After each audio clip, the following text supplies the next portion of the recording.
Over and recording started. Share screen. Click share screen. I'm going to share this screen this time. All right, we're going to share it. Okay, so now I cannot see your lovely faces because I'm sharing. I have two screens. This is the confusion. I have two screens and I was sharing the wrong screen. Okay, let's go back to the beginning. Okay. So Handmade Cage is we just revised our mission statement, our vision, and our values. So I thought I'd throw them up there. We're going to actually doing some announcing about our strategic plan in the next couple of weeks because we're going to be announcing our appeal.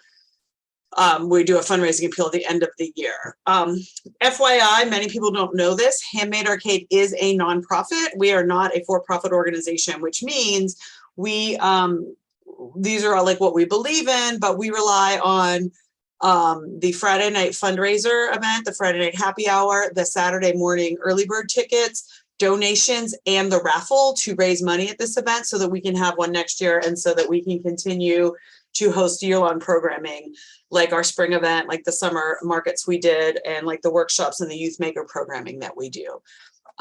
So we'll talk about the raffle later. Okay. So the holiday market. So like, what's it all about? Many of you have done it before. Some of you have not. It is at the Pittsburgh. It's at the Convention Center in downtown Pittsburgh. It is one of the, like, I'm not like, literally, I'm not trying to be out toot my own horn here, but we are like, I've been told over and over and over again that the event is one of the best holiday handmade markets in the area. There are other events that are similar to ours in the Pittsburgh area that they don't bring the crowds that we do. And then in terms of like organization and putting things together and putting a show together, we've been told that we do one of the better jobs in like Southwestern Pennsylvania, Ohio, like DC, and all of those areas. And it's mostly because I have, I think, some sort of personality disorder that makes me like super anal retentive and share details like a lunatic. So it's great. I love it. It's wonderful. So what is happening? Oh my gosh. Stop the share again. I'm sharing the wrong presentation. I'm sharing the presentation. Oh my God. You guys are like, yeah, Trisha, you're really detail oriented, but you're out of your mind tonight. So I'm going to just give you a little TMI. My parents have been going through some really crazy times health-wise, and I am their go-to caretaker. And I've been on and off the phone with them for the past 2 weeks, it seems like all day long. So I'm a little disorganized, more disorganized tonight than I would like to be for that reason and that reason alone. This is what I want to be sharing. I don't want that. I want this. Is what I want to be sharing. Okay. I'm sorry.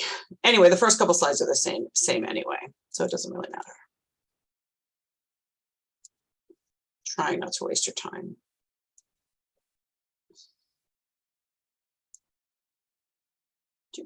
Okay, we saw that.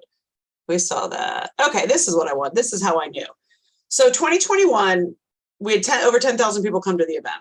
So you're going to do well. Like the only way you're not going to do well is if you don't actively participate in your space.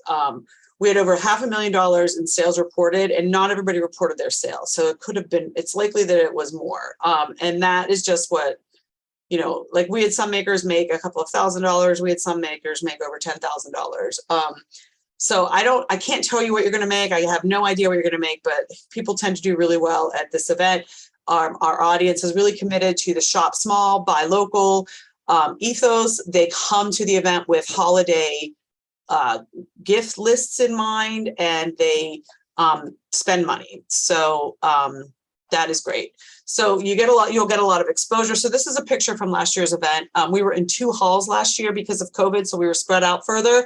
We're in a different hall this year. We're in Hall A, which is actually bigger than the space we were in last year, but it is also allowing us to go back to some pre-pandemic programming, which includes hands-on activities.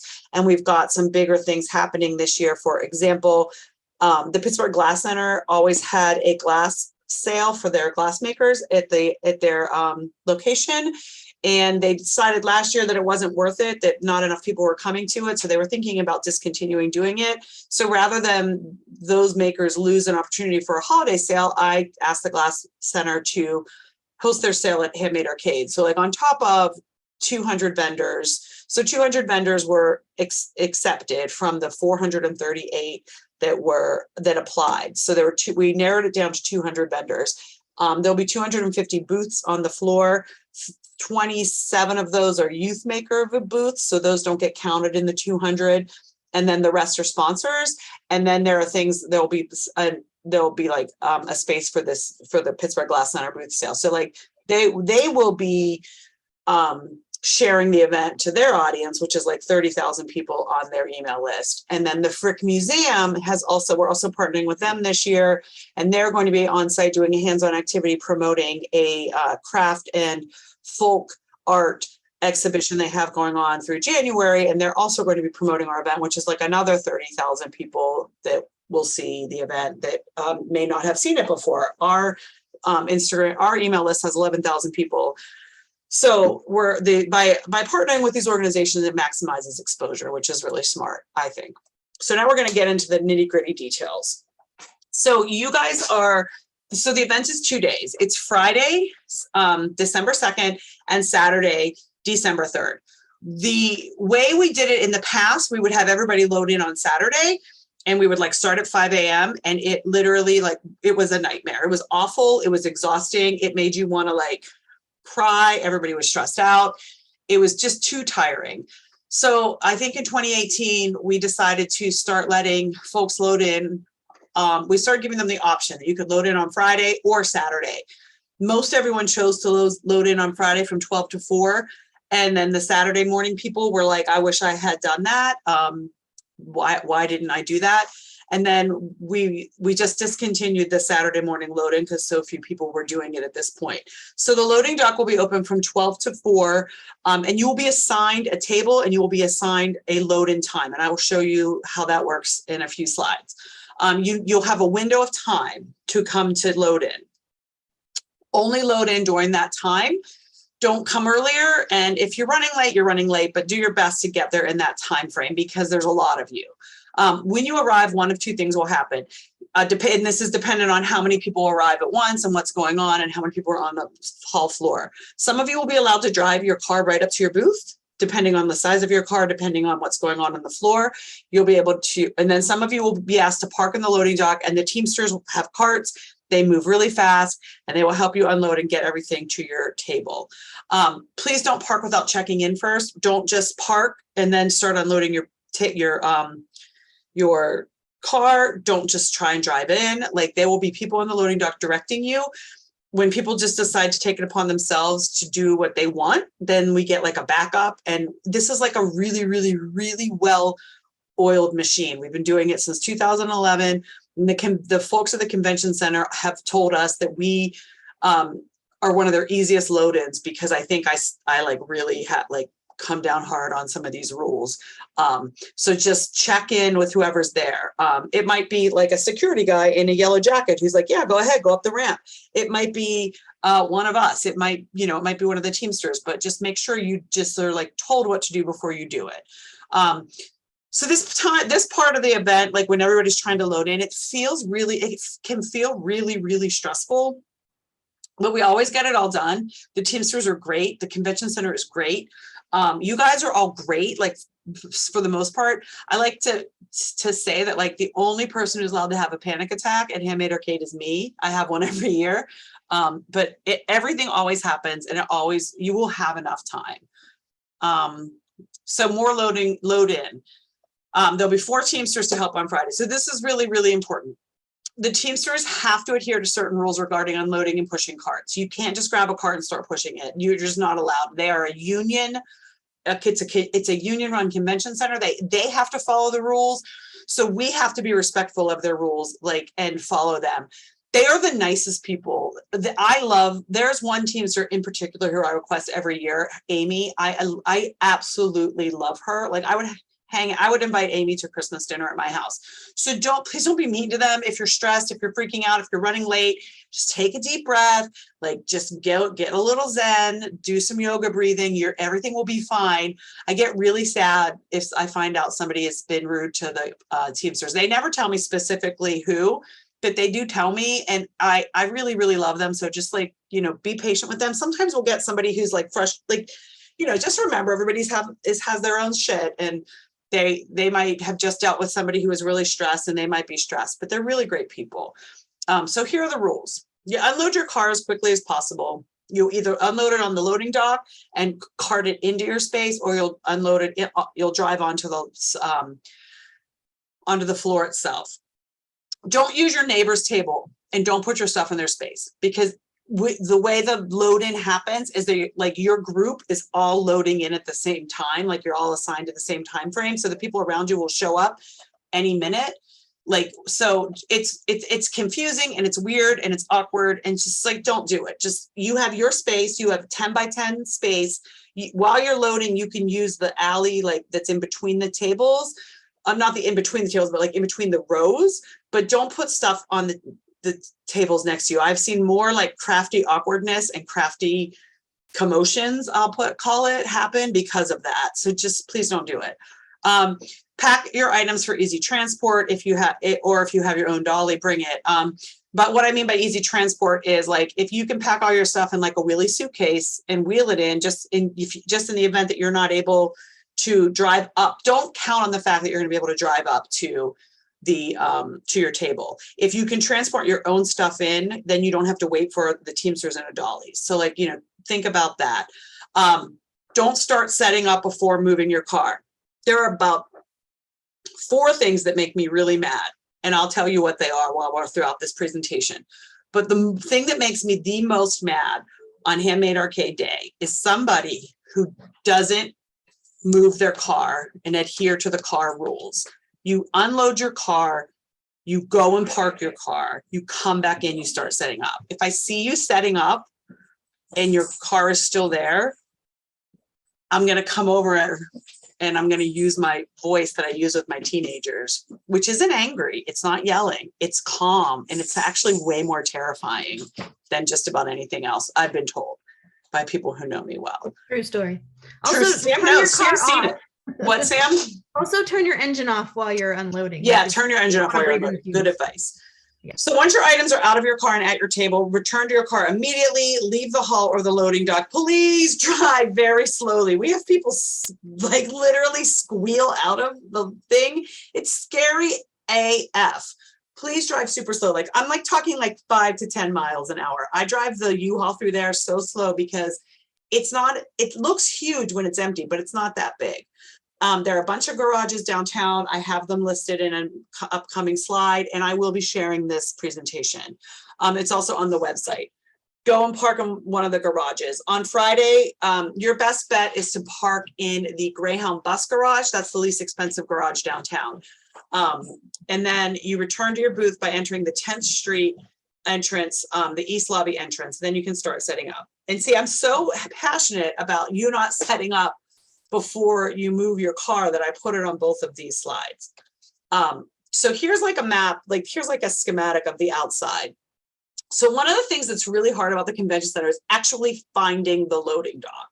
So again, I will share these closer to the event once I have the table map ready.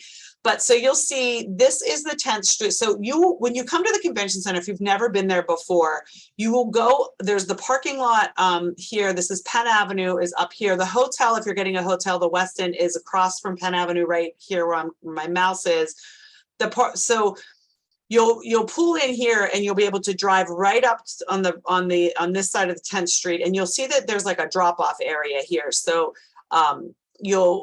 this is like, that is like, so like if you don't load in on Friday or you're getting dropped off on Saturday or for whatever reason, we'll talk about Saturday in a minute, this is where you would go to get dropped off, and then you can just drop off and leave. This is the East Lobby entrance. There's an elevator behind the security, and there are escalators right here. You'll go, so the entrance to the loading dock is on Fort Duquesne Boulevard. This is the river. So the river is down here. So it's right here on, there's Garrison Street and Fort Duquesne Boulevard. And it's hard to find it. You have to like go really slowly when you're coming around the convention center.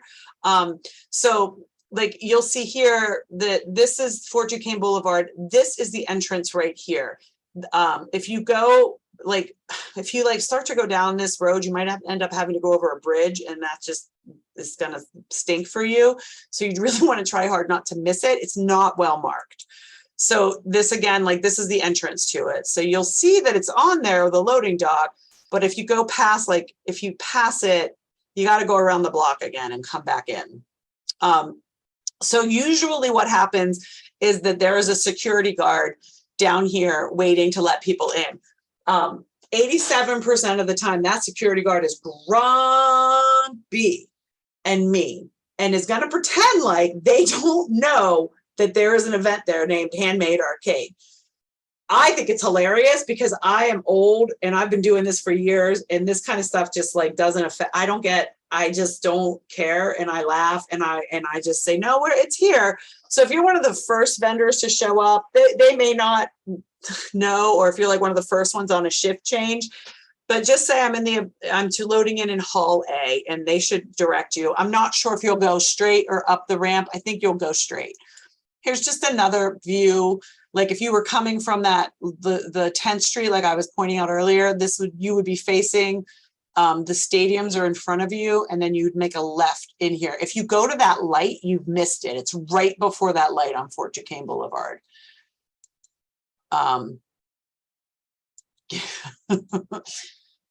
Okay, so what's next? Here's just another picture of it. I'm serious, it's hard to find.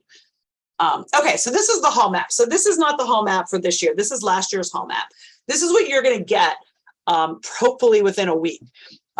It's going to have all of the table set up. You can see there's only 199 tables here, and because we didn't have the hands-on activities last year, so it's a little different, and we're in a different hall. But you're going to receive this in a PDF form, and what you'll get is you'll get the hall layout, and it's color coded. But what you want to pay attention to is you will oh, I didn't include it.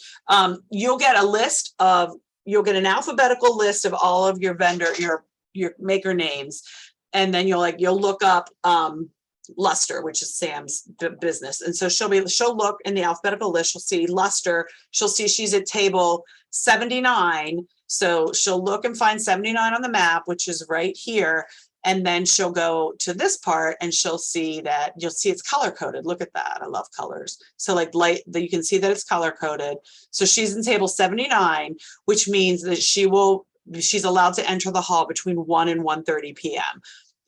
Last year, because we were in two halls, we had 2 ramps. This year we'll just have 1 ramp, so that you won't have to worry about that. But it's so big, they'll let people come in and out, and we have a system for like going in different directions. And we work really well with the event planners there. Again, I'll give you the rules: stay calm, be nice. Timing is everything. 4 Teamsters on time to help. So the loading dock closes at 4 p.m. So if you're going to use the loading dock, you've got to be like in the convention center on the loading dock by like 3:50. If something goes horrifically wrong, this has happened in the past, your car breaks down, you get into an accident, there's like there is an accident on your way in and there's tons of traffic, just text me or call me. You should all have my cell phone. If I haven't already given it to you, I will start to give you my cell phone number. Put it in your phone. I don't always hear it in the room, and I always lose it at least once. But last year I carried a fanny pack, which made it so much easier. So I was like a crazy middle-aged tourist last year running around with my fanny pack on with my cell phone, and it made it a lot easier. So don't panic if you're running late. We'll figure it out. It's basically my point. These are the best parking garages to park in. Like I said, on Friday when you load in, I think it's the 10th Street and Penn. No, it's the Grant Street Transportation Center. That's the old Greyhound. It's the Greyhound bus station. It's not called that anymore, but if you grew up in Pittsburgh, you call it the Greyhound bus station lot because it's connected to the Greyhound bus station. That is the least expensive lot in the city of Pittsburgh. So I would recommend parking there on Friday. And then it's like a 1 block walk down to the convention center. On Saturday, it's flat fees. It's like a $5 to $6 to park in different lots. The convention center itself is the most expensive lot to park in. So it is not owned by the city of, like, it's not owned by the Pittsburgh parking garages. It's privately owned, and they charge a lot hourly. So I don't recommend parking there, especially for you guys, since you're going to be there all day. I also would ask on Saturday to park at the Grant Street Transportation Center and walk a block in, just because people are coming, like my mom, for example, will come and she needs to have handicap parking. So she, it's like the kinder thing to do to let it be the closest lot to the convention center be more accessible to folks who might not be able to walk a block or two. This is also, on the web page, there's an FAQ page for attendees. All of this information is on there, and that is linked to on the main event page. Also, you can do the mobile app parking, but that's use at your own risk. Some of the zones are for only 2 or 3 hours. Some of them you think it's a zone and it isn't. We've had we've had vendors get tickets before, get towed. So your safest bet is to park into one of the garages. Okay, so the event day itself. Did I talk about the Friday night happy hour? Hold on. No, okay, we'll get there. All right, so the event day expectations. So Hall A, so we'll talk about the Friday night. So we talked about the setup. There's a Friday night happy hour here. I'm just going to skip forward and go to that. So the Friday night preview party is, if you set up on Friday, we expect you to stay. It's really silly for you not to stay. It's from 5 to 7:30. We have historically sold around 600 tickets, but every year we sell more and more because people want to shop. There's cash bars. This year we have food.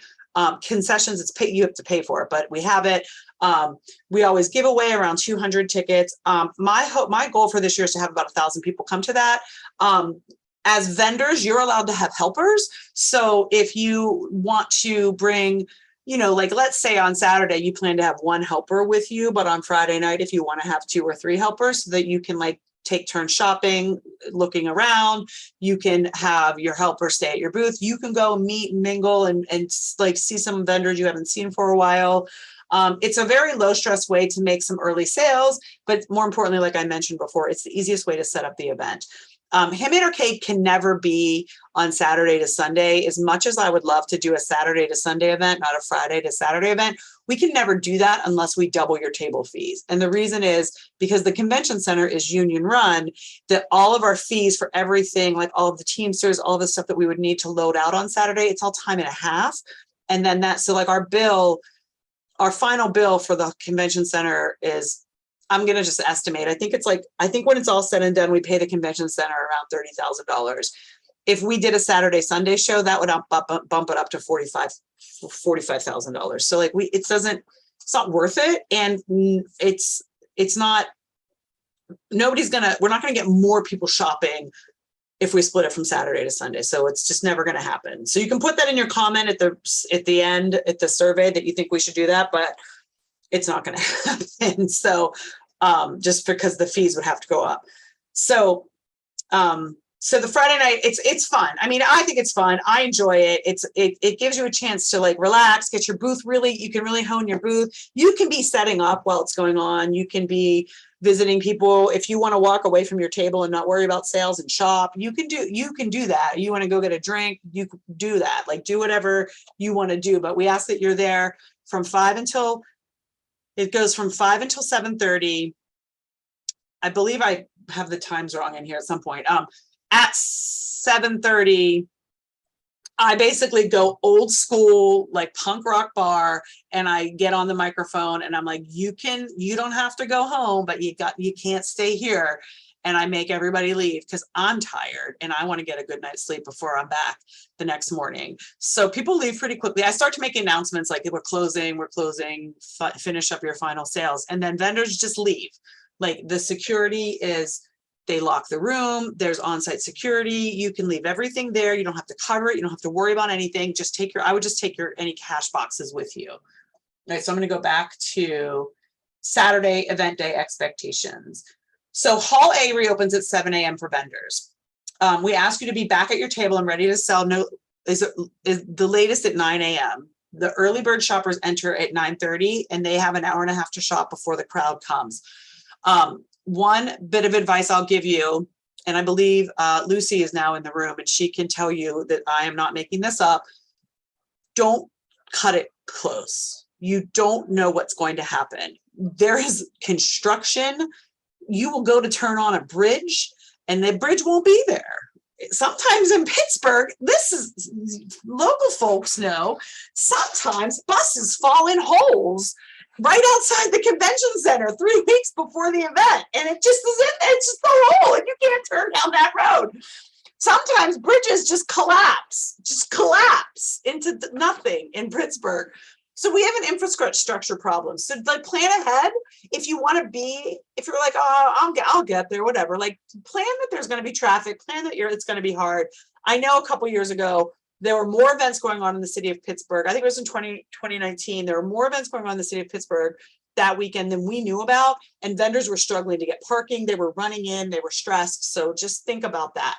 The hall, I will be at the hall at 6 a.m. It reopens to the vendors at 7. I unlock it at 7. Be at your table at 9. The general public enters at 11 a.m. Last year, we, for the very first time, because of COVID, we did free timed admission. We're doing that again. No, we're not enforcing any COVID rules unless something crazy happens. Like we're basically following the CDC guidelines. So what that means is every hour we allow 2,000 people in the room. Last year from 11 a.m. to 3 p.m., all 2,000 of those free tickets were accounted for. So it is a steady flow of people. And it is nonstop until about 4 or 5 o'clock. And then it slows down. But we don't close until 7 because a couple of reasons. One, staying open until 7 allows many of the people who celebrate the Sabbath on Saturdays to come after sundown, so they can then come to the event and shop the event if they're able to do so. And it also allows for, it's just the way we do it. It's not changing. We're going to stay open until 7. But it does slow down. So the crowd's nonstop until late afternoon. Here's my advice. You wear comfortable shoes. The floor is concrete. Your feet will start to hurt. I always switch my shoes out at some point during the day. Buy anti-fatigue mats to stand on. Vendors who stand, smile with a comma in the middle of it, and engage with shoppers sell better. So like, I know you get tired, and this is where having helpers helps. It's hard to stand and talk and be on. It's like being, like on stage all day long. So you do need to take breaks, but that's when like having people at your booth who can help you is a good idea, because the more, the friendlier you look, the more you stand, the more likely you are to have better sales. So yeah, so I recommend that. Wear layers. So it's December. This is a green building. They don't turn the so when we're loading in and the doors are open to the loading dock, it's really cold in there. And when it gets, lots of people in there, it gets warmer. So the temper fluctuates. Bring water and food. Concessions is open on Friday night. You don't necessarily have to bring fruit on Friday night because concessions will be open. That's never happened before. But Saturday, I would definitely have water and food with you. Concessions opens early before the early birds come in for breakfast and coffee, breakfast sandwiches. But once the doors open to the public, it's hard to leave your table as the day progresses. Like nobody sells your stuff better than you. So I always recommend bringing food or having someone to run and get food for you. Bring helpers, you need them, bring them. They can, so here, this is important. Some people ask me this and it hasn't been in any of the emails yet. If you have a helper coming and you've got them coming in shifts, and someone's coming in with you in the morning, and then you've got like your cousin coming in at 2 PM, and there's a line, they don't have to stand in that line. They just need to bypass the line, walk up to the front door. And if anyone questions them, they just need to say, I'm here to help Anna's table, or say the vendor's name, I'm here to help Una Biological's table. And so we'll just let you in. That's not a problem at all. My family, because they get drafted into helping my daughters and my husband, last year they were like, we're not registering for tickets. And I was like, no, you don't have to, because you guys are you volunteer, and you like load and unload U-Hauls for me all the time. So you don't ever have to stand in a line. So your helpers don't ever have to stand in the line to get into the hall. We do have volunteers available if you need a break. We don't get as many volunteers as I'd like for that. So if you need a break, and nobody's walking past your table, you'll have my cell phone number, and we'll also give you the cell phone number of our volunteer coordinator, Joyce. And you can text or call us and tell us what table you need a break, and we'll try and send a volunteer. I am going to try to get more volunteers this year and have them like floating around and checking on people. The thing about having a volunteer at your table is that they can just stand there and say that the maker has taken a break. They'll be back soon. They can't sell your products for you, and they can't go and buy food for you. They just can stand at your table and say you're taking a break. The organizers are always available at the welcome table, which is in the front of the hall. So if you need help, just find us. We can help you. Sometimes weird things happen. Like one year, these like kids came in and just opened up like a dirty blanket filled with crystals and just like kind of tried to sell them at the event. And I had to ask them to leave, and it was really awkward and weird. So like, if you see something weird happening like that, let me know so I can get them out of there. It was super awkward. Okay, so Saturday setup.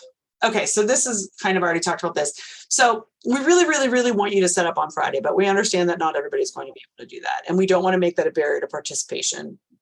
So if you can't set up on Friday, if that's just, you can't do it, you're not you can't take the time off of work, or you're from out of town and you can't afford the hotel and you want to come in early Saturday morning, you can set up on Saturday morning. What you'll do is you'll pull into that drop-off area that I showed you earlier. You'll unload everything and you'll bring it up in the elevator, and then you'll have to go and move your car. Sam, were you going to say something?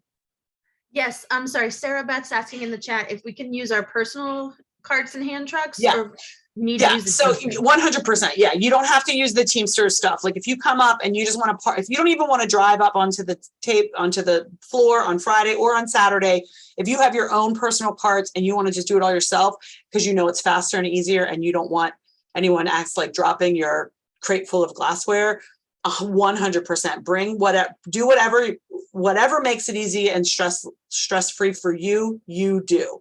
If having the Teamsters help you is good for you, then that's great. If not, if you want to bring your own carts, that's totally fine. If you come on Saturday morning, you can't use the loading dock. You have to come to the outside door. You'll go to that drop-off space that I showed you earlier. If you can have someone with you, that's ideal. You can like unload your car, take everything up, and then go and park your car, or whoever is with you, park your car while you take things up. You can bring your stuff and just like put it in the hall, in the front of the hall, and just leave it there, and then go and park your car. And then when you get there, we can help you get it to your table. The rules are for Saturday morning setup, you have to be set up and ready to go by 9 AM. Starting at 9 AM, the convention center walks around and pulls the empty tables, and we don't put the tables back. So this is new this year. So a couple of things have happened over the course of the past couple of years. One, we went through a global pandemic, and two, I died inside, and I'm not as nice as I used to be. So if you are not there by 9 AM, set up and ready to go, you're not there. Like, that's it. You've lost your chance to sell Handmade Arcade. If you're not there by 9 a.m., but you set up the day before and your stuff is there and you're ready to go, you're just running late. We're not going to be like pack up and leave. I'm talking about if you said you're going to come on Saturday and you're not there and you're not setting your table up and you're not at your table by 9 a.m., you don't necessarily have to have it all the way set up, but you have to be at your table. Like if you're a no-show and it's 9 a.m. and you're still not there and we haven't heard from you and we haven't seen anything from you, we're going to pull your table. And if you get there late, you're not going to be able to set up because it's way too hectic and stressful and confusing for everyone in your space. And it's unfair to the makers around you. So I'm sorry, but there are rules that we have set and I haven't really enforced them. And this is one of the rules that I am enforcing this year. So that's everything. I said all of that. The security guard. Yeah. All right, great. All right, so load out. Everything starts to wind down around 6. You don't start to you can start slightly packing up your table. You can start cleaning up, straightening up, putting things away. I wouldn't flat out start removing your product from your display until 7, but you can start slowly putting things away. Like if you've got 10 pieces of pottery left and they're 8 of them are exactly the same and there's not that many people there and you want to pack up a couple, use your own best judgment for your table. At 7 p.m. the shoppers leave and the loading dock stores open. So this is another thing. This is the second. I said there are 4 things that make me mad. One is if you start to pack up or start to set your table up without moving your car. 2 is if you go and get your car before you pack up your entire table. The loading dock only moves quickly at the end if you follow these rules. And the rules are completely pack up your table before you go and get your car. Then you drive right up, put everything in your car, and you drive slowly out. If you are there with your friend or your partner or your spouse and you are 3/4 of the way packed up and you know that you're going to be done by the time they go walk to the car and get to the loading dock, that's okay. That's totally okay. But don't go and get your car and then come in and pack up. The upside of things that make Trisha angry at Handmade Arcade is that I have the worst memory. So if you do this, I will say something to you. However, I will immediately forget. So you don't have to worry about getting on any kind of list because I won't remember. You have to do something really egregious to get on a list, and there isn't one. So please don't leave trash in your space. Bring a garbage bag, clean your trash up, walk it to one of the garbage cans. The convention center will put out extra garbage and recycling at the end. They clean up the room, but this is just kindness. I don't let my, it's like my Girl Scout troop. I wouldn't let them leave their garbage behind. I ask other people to be respectful and not leave their garbage behind. So again, when you return to the loading dock, depending on the way things are, you will either be able to park your car on the loading dock or drive into your space. Now, some vendors I think are smart and they pack their stuff up so that they can just wheel it out the front door on a dolly, take the elevator down and walk to their car. They don't even deal with the loading dock at the end. I actually think that's the smartest way to go about it because the loading dock does back up and sometimes you have to wait to get up to the loading dock. This is number 3 of things that make me mad. Please be done by 8:30. Please don't dilly-dally. Please don't goof around. Just please pack up and go. By the end of the weekend, everybody is so tired that you can get a little slap happy. But I have to be there. I can't leave. And the convention center folks can't leave. And I've got to sign off on a bunch of stuff. And and I can't do that until everybody's gone. So please just pack up quickly. And we need to be out of the room by 8:30. So don't dilly-dally, but don't freak out either. We get it all done within the time frame. The only people who have ever gone past 8:30 honestly have been goofing around, playing around on dollies, doing things that make literally just, if it were my child doing it, I would be like, stop that. Okay, we already talked about the Friday night preview party. We talked about, okay, so security will lock, take your cash with you. When the event ends, the time is wrong. The event ends at 7:30. So we need everyone to leave by 7:45 and get a good night's sleep. You need to be back by 9 a.m. So this is something that's really important that people don't think about. When you're at the event, there's so many vendors with different types of with different types of setups, that if you've got a sign for your business, make sure it's like up high behind you. Don't have it like low or leaning against your table. Or if you have a sign that like you drapes over your table and like drapes over your table covering, I would still have one that's bigger and higher so people can see you, because it's really hard when it's crowded to see lower signs of people's. And then sometimes people will be like, oh, I'm going to go back to that booth and I know the name of it, but then they're walking past and they don't see it again because it gets so crowded. And just things that like we've gotten, like we have shopper surveys at the end, and shoppers are like, oh, I wish people would put product signs or pricing signs out more. I would have bought something, but the maker was too busy to talk to me. So I think if you have your prices clearly marked, you'll do better. This is just some stuff like, and if you can share, like I said, I gave you guys a social media kit. So sharing that you're going to be there is always really important. Handmade Arcade is basically built on grassroots. You know, we do now have a marketing budget. It's still not very big. So the more you share that you're going to be there, the better for everyone. Also, the Facebook pages, the Facebook events, I don't know, sorry, I had to close my door.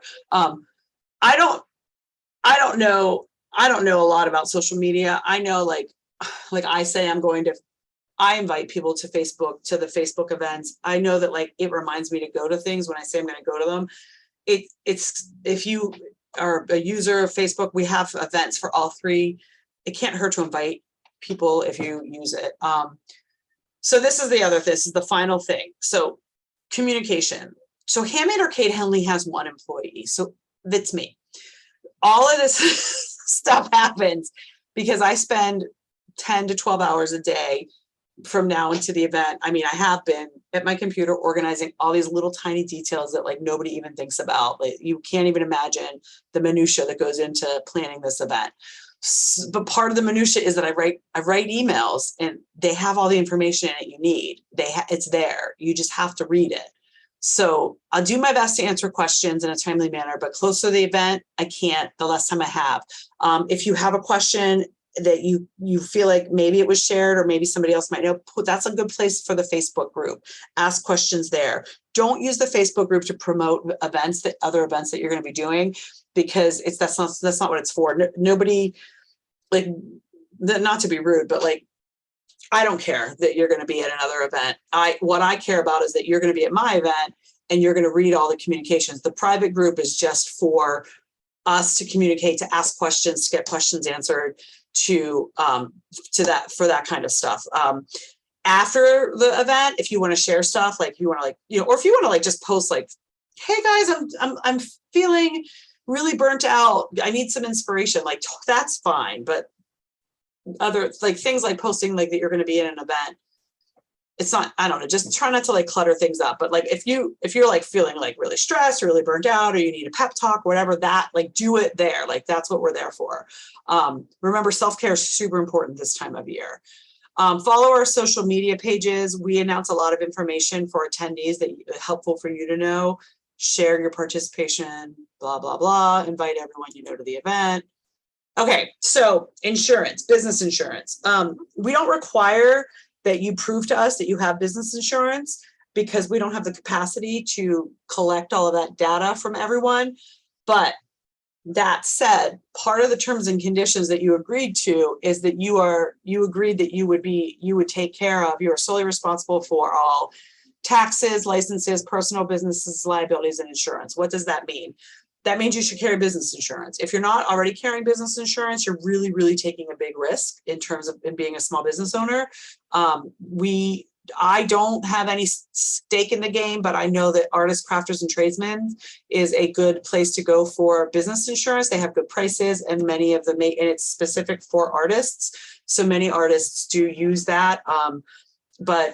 And you can buy insurance just for a single event. Like for example, this summer, we did an outdoor market with the city of Pittsburgh and the Pittsburgh Downtown Partnership. We did 2 markets. And Handmade Arcade always requires vendors to carry insurance. We just don't force you to prove it to us because, again, like a capacity issue. And I don't think people even realize that because I haven't really talked about it a lot. But like when we did the event this summer, I also don't think anybody reads the terms and conditions that you've agreed to because I don't read the terms and conditions. So like if you want to go back and see what you agreed to, it's still on the application page. But one of the most important things it tells you you're not allowed to do at convention centers, you're not allowed to bring helium balloons because they're a green building. So don't bring any helium balloons for decorations. And you're not allowed to play any music at your booth because it's annoying for people around you.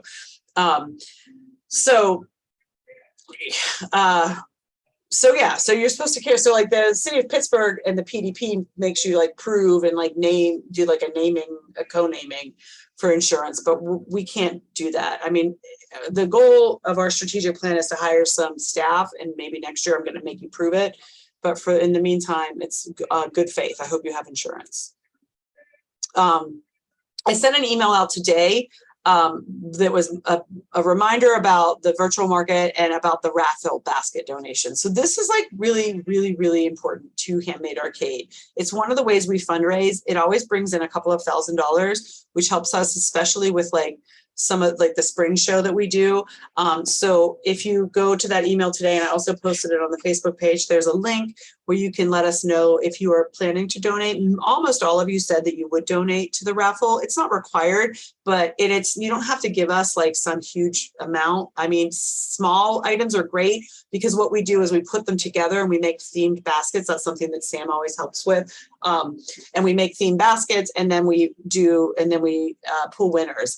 The Friday night fundraiser this year is going to be a little more exciting because of the Pittsburgh Glass Center sale, they're going to be donating some baskets of their Fancy Pants Penn Fairmont, their really beautiful glass line that they have, and Harvey, a local food delivery, like food box delivery service, is sponsoring, and we're going to be doing raffles for some memberships for them. So we're going to have some like special Friday night raffles that will only be available for Friday, and then the Saturday raffles will be baskets that are made from the vendors. The upside of getting me a raffle item by November 20th is that if I go on Pittsburgh Today Live, which I almost always do every year, I take all that stuff with me and you get a shout out on TV, which is fun. So I take most of it with me, but anything that I have ahead of time, and they pick things up and we talk about them, and I often talk about the makers. Wi-Fi. Okay, so the Wi-Fi at the convention center is ridiculous. It sucks.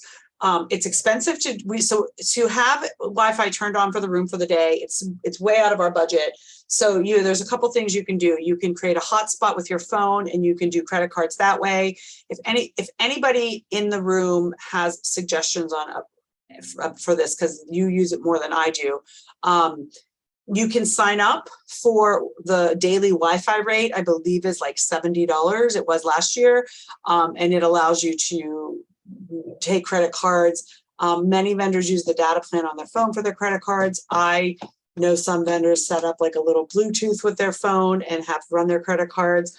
But the Wi-Fi at the convention center it's not free, and it's not super user friendly in my experience. And I'm going to try this year to put together like an easy instruction page, because some folks have no trouble with it, but the folks that do have trouble with it have like so much trouble with it. It's like really strange. So I don't know how better to prepare you for it other than to tell you that it's not great. Okay, so the virtual catalog. It was the virtual market. It is now the virtual catalog. If you were a vendor in the past and you have had a virtual page, you can delete all of your products. The point of it this year is to make it like a catalog, like an excitement builder, for people to browse and see who's going to be there. You only need to have your slideshow images. You only need to do one slideshow image. You can have up to 6, but if you only want to have one, that's fine. You can have on it a profile image, links to your social media and to your website. You can add product images if you want to, but you don't have to. It's 100% not required because it's no longer a marketplace and people weren't really clicking through. You do want to have your narrative, and all of that is explained in great detail on these 3 pages, the step-by-step instructions and getting ready to populate your virtual catalog page. It's going to open this up and see what happens. La, la, la, la, la. So if you click on that one, it gives you a checklist of what it is you'll need to populate your page. It's super slow. Also, if you're doing the virtual, if you're in the catalog and you're doing your page and a bunch of people are in it, it will be slow. We're migrating to a new server in January that will be faster. But so that first link I clicked on, it tells you what you need. It gives you a sample narrative. It tells you the sizes of the images. It tells you about the image slideshows. And then it tells you about products. And again, in red, because this is new for makers who are coming back to the virtual marketplace, products are optional. You don't have to do them. If you want to, you can. I don't want to tell you how to live your life, but I'll tell you, if I were doing it, I wouldn't put the products in there. And if I were a returning maker, I put in instructions in the step-by-step instructions how to bulk delete them, and you can just delete them. Now, if you're a returning vendor and you don't update your virtual page, and you've got old information on there from like 2021, it's going to go live. I'm going to add you because you're a maker. So you've got to go in and update it and make sure that what you have in there is current. Upside, you can change, you can edit it once it goes live. It's going to, so we want you to have your page completed by Monday, November 14th. I will be answering questions about that for newer makers because it's not, I think it's pretty user friendly. I think we spent a lot of time on the step-by-step instructions. Sometimes you have to like read ahead a little bit because like you're gonna have a question and it's answered in the next couple of pages or the next couple of steps. I also created a bunch of videos, instructional videos that are broken down. They're really great. I was having like the best hair day of the last 5 years that day. So like even if you just want to like click into there and see how good my hair looked that day, it's totally worth it.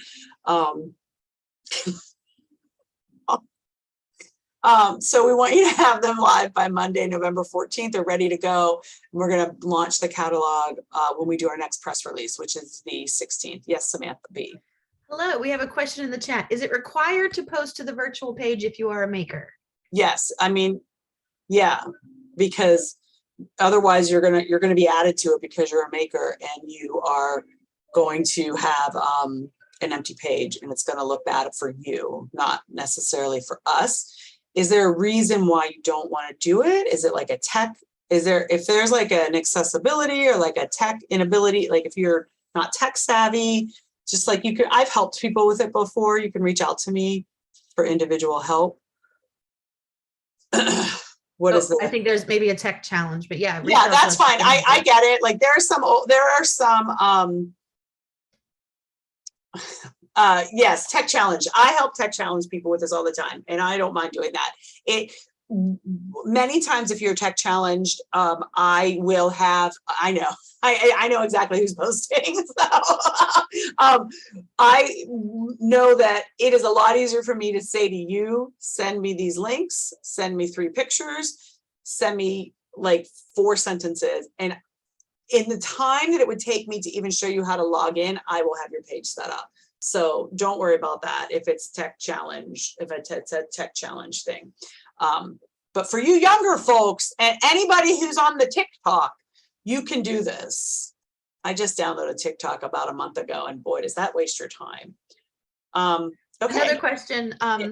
Sarah Beth applied with someone else and they are not receiving emails. Should they be entering their virtual catalog information on? They have a virtual catalog. They should have a virtual catalog page. Sarah, can you email me individually about that? And I will double check tomorrow morning that they are A, on the email list, and B, they have a page, because if you're sharing a table, you should each have your own page.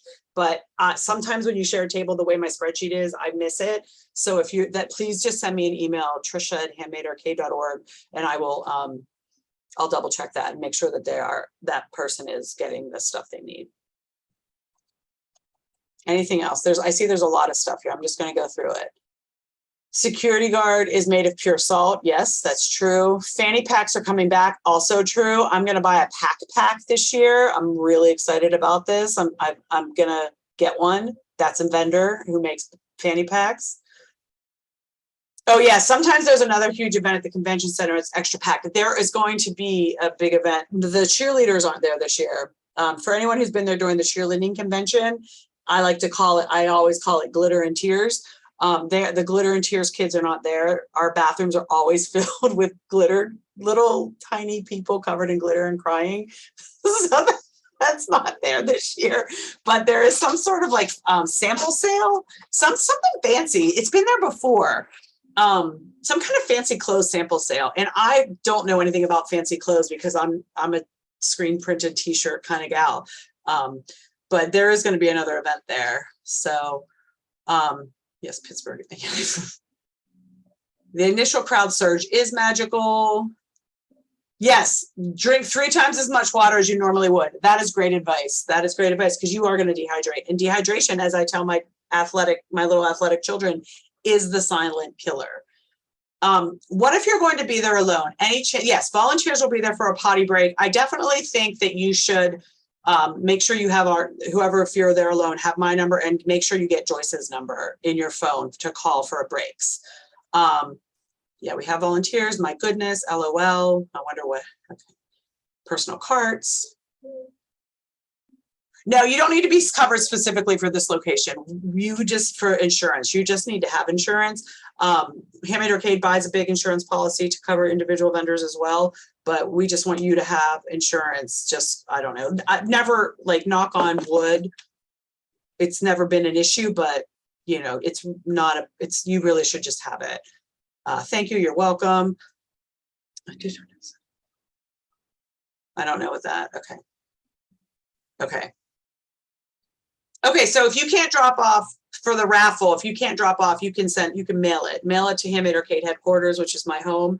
The 3 drop-off locations are 2 other volunteers, Val Schneider, who runs Simon's granddaughter. She lives in Carnegie. She actually, in the initial email, I said there was going to be a bin on her porch, but she's actually going to put it under her, like at her garage door because there's an overhang there. And then Tara McElfresh, who lives in Morningside, when you go to her house, she lives on a hill, so you have to go up really steep stairs to her front porch and open up her front door and put it on the white benches. And she has like a foyer, but you won't be going into her house. She'll just be going into the first entrance. If you drop it off in the South Hills at my house, there's a chair on my front porch. You just put it on the chair, under the chair. My dogs. Sits outside a lot during the day. He's a total dick.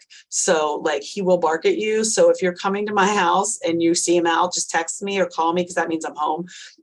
And I'll come out and get him and get the thing from you. He's really handsome, but a total asshole. Yeah, so another thing about the virtual catalog that is, I think, going to be a really great idea is we're going to leave it up. We're going to leave it up. I'm just going to leave it up. I don't know when I'm going to take it down. I'm going to leave it up. And anyone who comes to the event and it has like buyers, non-buyers remorse, they didn't buy something, they can find you and figure out how to get in touch with you. And a lot of our makers tell us that they sell a lot of stuff in the weeks after Handmade Arcade from people who came to their table and have regrets that they didn't get what they wanted. So we're going to leave it up. Tech challenge applied with someone else. Will double booths get an early load-in slot? Probably, because of the way the table is laid out, the floor is laid out. The way we work it in from the front and the sides. So probably that's something that's important. If you need a specific load-in time, like let's say you work that day until noon and you know you're not going to be able to get there until 2, just tell me. It's not a big deal. Or like, let's say it takes you 4 hours to set your booth up and you want to be there at noon. Again, like you're going to get a map and you're going to get a load-in time and it's going to tell you have to be there at 2:30 and you're going to send me an email and you're going to say, hey, Trisha, I really need to be there at noon. It takes me 4 hours to set my booth up. And I'm going to write back, that's fine. Because it is fine. Because there's so many people want to switch and like come late or whatever. It's not a big deal. Also, if you were, like I said, don't come like if you're slotted from 1 to 1:30, please don't come at 12:30. But if you're running late and you get there at 2, it's no big deal. You don't have to call me about that. If you're going to get there after the loading dock closes and you're freaking out, then you can call me. What else? Corner booth. Okay, so when you find out, so let me go back. When you paid for your vendor booth, you were able to pay for electricity or a corner booth. The way the corner booths work, I don't know yet how many people applied for a corner booth. I don't know yet how many corner booths I'm going to have because I'm still finalizing the map with the convention center. As soon as I have the map ready to go, the way we do it is that we go from date of payment. So if you paid on that very first day and you paid for a corner booth, you're probably going to get a corner booth. If you waited until like the very last day to pay and you paid for a corner booth, you're probably not going to get a corner booth, but you are going to get your money back. You'll get refunded. When you get the map, look and see if you got a corner booth. And if you were supposed to get one and you didn't, message me, because sometimes it's because we didn't have enough. And sometimes it's because I'm a human being and I make mistakes. So, and we can often switch things around. The past couple of years, we haven't had enough people purchase a corner booth. I mean, we didn't have an issue. Like it was never an issue. I think I ended up refunding one maker because I couldn't get them a corner booth. And the way we do it is we set you up so that like, if you're a bath and body maker and you requested a corner booth, obviously like we don't want to put another, we like try to like get it so there are no other makers who are similar to you near you. Like we try really hard to do that. So that's like something else that's important. If I send the map, like the first map is a draft. It's not set in stone. You can message me and you can say, hey, Trisha, I don't know if you realize this or not, but you put me right next to a maker who sells almost the exact same thing as me. Can you move me or can you move them? And I will, because that's not fair to anyone. One year I accidentally put Commonwealth Press next to Steel City t-shirts, and that was awful. And I felt like shit about it. And I still feel like shit about it, but neither one of them like messaged me and said, hey, you put like me right next to my biggest competitor in the city. So if I do that to you, please let me know, because that's not ever my intent. And if you get a corner booth, or you paid for one, you don't get one, message me. So I either can tell you, oh, I'm sorry you didn't pay in time and I'm going to refund your money, or, oh, I made a mistake, let me fix it. Also, same with electricity. If you pay for electricity, you'll get, when you get the map, your number will be red. So you'll know that your electricity will get turned on in that booth. Electricity is a real bitch at the convention center because they charge us. Like, I love the convention center, but there are these little quirky things about it that are like so kooky that just turns my hair gray. If you decide to open up a plug, you can, like, you could lift up the plug thing and plug your phone into the convention center plug. But if they see that you've done that, they're going to charge me $130 on my final bill. So that's why I charge you for electricity. Don't do that, because it gets really expensive really, really fast. So every plug that gets turned on, we get charged for, and we don't ask you to pay the full amount. We only ask you to pay for part of it, but it's also to deter you from just turning it on so you can charge your cell phone. Bring a cell phone charger, like bring one of those, portable ones. Because that's one of those weird things they charge us for. So, but if you paid for electricity, you will get electricity. If you get the booth map and your number isn't red and you paid for electricity, message me and I'll make sure that you get a booth with electricity. And we try to like cluster the electricity people together so the convention center, so that the electricians will turn them on all at once. Because that's another thing, that the electricians take forever to turn electricity on. It's something. It sure is something. All right, are there any other questions? For those of us staying at the hotel, is there a valet price worth it for the proximity I don't know the answer to that. I'm so sorry. I should know more about the overnight people, and I did think about that. I can look into that. Lindsay, if you want to send me an email, I can call the Westin and see if we can get a lesser price. If you send me that, just basically copy and paste this in an email to me and I'll call tomorrow. I will tell you that if you're going to stay at the Westin, if you're going to stay in a hotel, from an exhaustion level, the Westin's your best bet. It's super, super close. It's really easy to get there. There are other hotels that you could stay at in the North Shore or the North Side, but this is easier. Also, there is supposedly a way you can walk from the Westin in the without leaving the convention center to the hotel. Don't do it. You'll never find the hotel. Leave and walk across the streets. I've gotten lost in the convention center more than once. You may want to ask that question in the Facebook group too, because I'm sure there are other out of towners that have either that might know better than me. option. Yeah, and I'm kind of bummed. I'm kind of agitated with the Westin. Our price last year was $119, and it went up to one. They sent me a quote for like over $200 for a room, and I was like, absolutely not. So they went down to $149, but I'm still like, I mean, I know that everything's gone up, but I was annoyed. I'm annoyed by that price. So I apologize if that's a little high for everyone. All right, that is it. Also, one more thing, if you don't want to stay at the Westin Saturday, you want to pack your car up, and like, I've had vendors who like pack their car up and drive like 2 hours out of town and stay somewhere else just because they want to get halfway home or whatever. I always think that's kind of a smart idea. So, all right. Anything else? Any questions?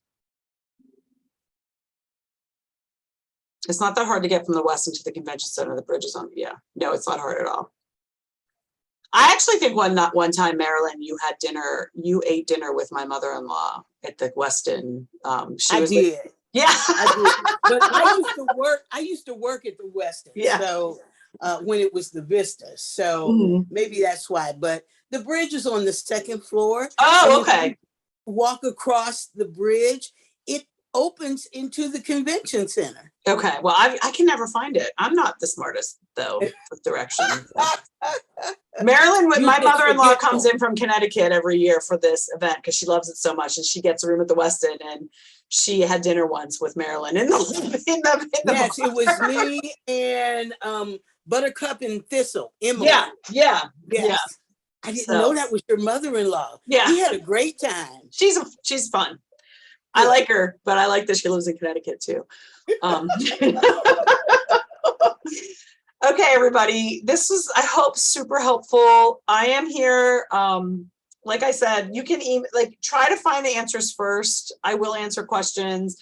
So one more thing, if I respond back and I've just copy and pasted the answer from a text, like, don't take it personally. I'm just really busy. Like, I have generally pretty like goofy and fun, but sometimes my emails come off as short. So please don't take it personally. Yes, Samantha B.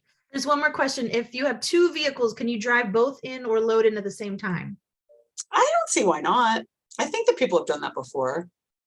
They might tell you to park one and load one in and then do a double splitty, but that's the technical term for it. But I can't imagine why they wouldn't let you. I'm really excited that you're coming to this event, Cindy. I'm excited to meet you in person. I just saw your post. I love your jewelry. So I'm gonna go so broke this year. I am gonna go, you guys, for real, like, just pat on all y'all's backs. This was the hardest year to jury. You faced some fierce competition, and like getting in this year was no easy feat, and some people did not get in who have been doing it for years. Everybody brought their A game, and you're going to do really well. So I'm excited to see everything in person. I'm excited to buy gifts. I'm excited to, there'll be a couple times you'll see me like run past your booth, and just, it's kind of tricky, but yeah, so it's going to be a great event. So stay healthy. Also, we're not requiring masks, but if you want to wear one, just because you can. The convention center is a green building, and they have like super great air filters. I'm not going to wear one, and I've got like, I'm a, try to be relatively safe about stuff, but it's unlikely that I'm going to wear one. But do whatever makes you comfortable. We don't care. We want everyone to feel comfortable and safe. So I'm going to count to 5 in my head, and then I'm going to say goodbye. Thank you. All right, guys. Thank you. Have a good night. Bye, everybody.